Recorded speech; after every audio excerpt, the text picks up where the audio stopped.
ഇന്നെൻ്റെ വീട്ടിൽ ചെറിയൊരു സൽക്കാരം ഉണ്ട് കേട്ടോ. അപ്പോൾ സൽക്കാരത്തിനുള്ള ഫുഡ് ഉണ്ടാക്കുകയാണ്. അപ്പോൾ ഇന്ന് മെയിൻ ഫുഡ് നമ്മൾ ചിക്കൻ ബിരിയാണിയാണ് ഉണ്ടാക്കുന്നത്. ചിക്കൻ പൊരിക്കാതെ പച്ചക്ക് ദമ്മിട്ടിട്ടാണ് കേട്ടോ ബിരിയാണി ഉണ്ടാക്കുന്നത്. അപ്പോൾ ആദ്യം ഒരു പാത്രം അടുപ്പത്ത് വെച്ച് അതിലേക്ക് കുറച്ച് സൺഫ്ലവർ ഓയിൽ ഒഴിച്ചു കൊടുത്തു.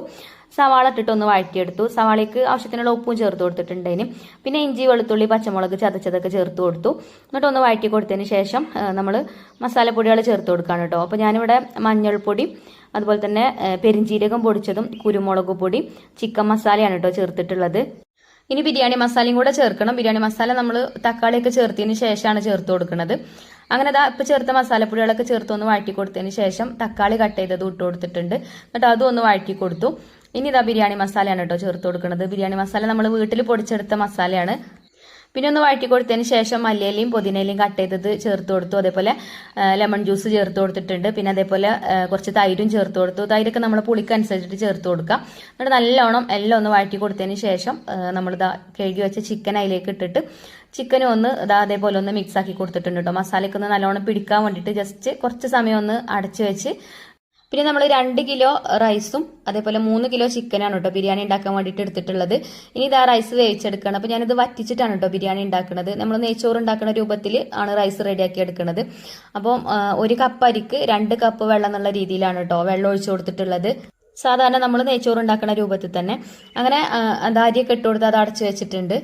അപ്പോൾ തന്നെ നമ്മളെ മസാല ഇവിടെ സെറ്റ് ആയിട്ടുണ്ട്. അപ്പോൾ ഞാൻ ഉപ്പും മുളകൊക്കെ ഒന്ന് ചെക്ക് ചെയ്ത് നോക്കി. അപ്പോൾ ഉപ്പും എരിവും പുളിയും ഒക്കെ പാകാണ് കേട്ടോ. പിന്നെ ഞാൻ RKGന്റെ നെയ്യ് കുറച്ചായി ഒഴിച്ചു കൊടുത്തു. അങ്ങനെ ബിരിയാണി ചെമ്പൊക്കെ ആക്കിയിട്ടുണ്ട് മസാലയൊക്കെ. പിന്നെ ആ ഒരു സമയമൊക്കെ ആയപ്പോഴത്തേന് നമ്മൾ റൈസും ഏകദേശം വേവായിട്ടുണ്ട്. ഇനി നമുക്കിത് ദം ചെയ്തെടുക്കാം. അപ്പോൾ നമ്മൾ ദം ചെയ്തെടുക്കുന്ന പാത്രത്തേക്ക് മസാലയൊക്കെ ഇട്ട് കൊടുത്തിട്ടുണ്ടായിരുന്നു. പിന്നെ അതിൻ്റെ മേലെ കൂടെ റൈസും ഇട്ട് കൊടുത്തു. പിന്നെ അണ്ടിപ്പരിപ്പ്, മുന്തിരി, സവാളയൊക്കെ ഫ്രൈ ചെയ്തത് ഇടക്കൊക്കെ ചേർത്ത് കൊടുത്തു. പിന്നെ ഏറ്റവും മേലെയായിട്ട് കുറച്ച് നെയ്യും ഇട്ട് കൊടുത്തിട്ടുണ്ട്.